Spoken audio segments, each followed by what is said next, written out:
हर पुरानी मान्यता क्या सच ही होती है? हर पुरानी मान्यता क्या सच ही होती है? अक्सर हम पढ़ाई और ज्ञान में फ़र्क नहीं करते।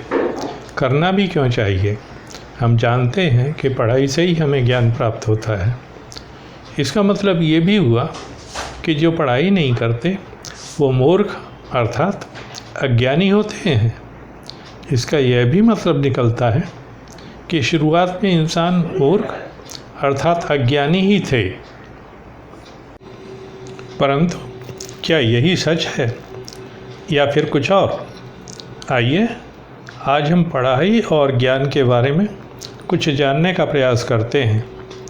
इससे कोई इनकार नहीं कर सकता कि पढ़ाई अर्थात अध्ययन से हमें कुछ उन बातों के बारे में पता चलता है जिनके बारे में हम पहले नहीं जानते।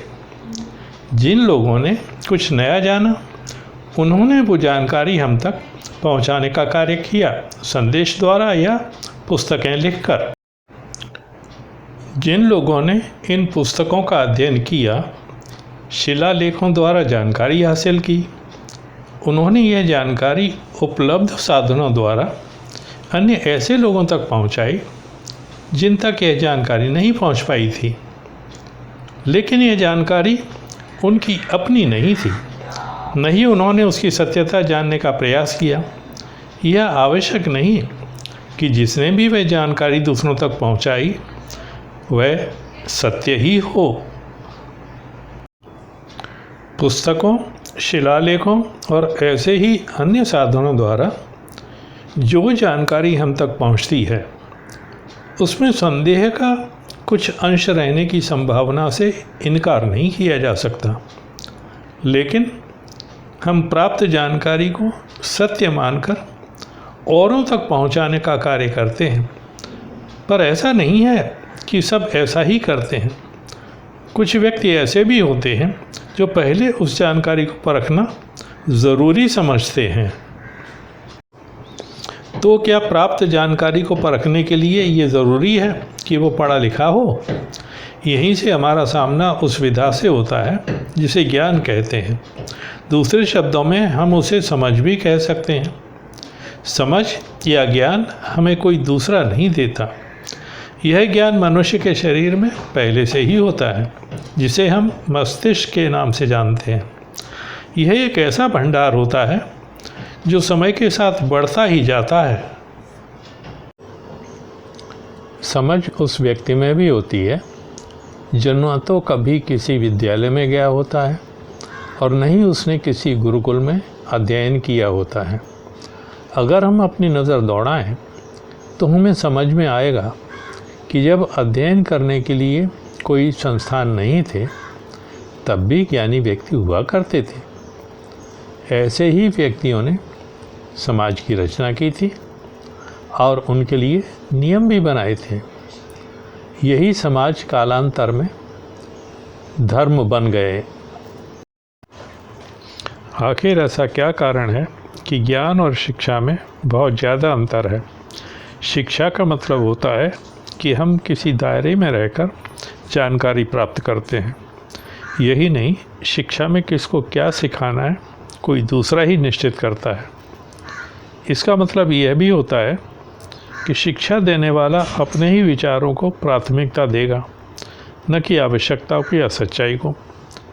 जबकि ज्ञान हमें हमारे हित को ध्यान में रखते हुए हमारी समझ को आगे बढ़ाता है।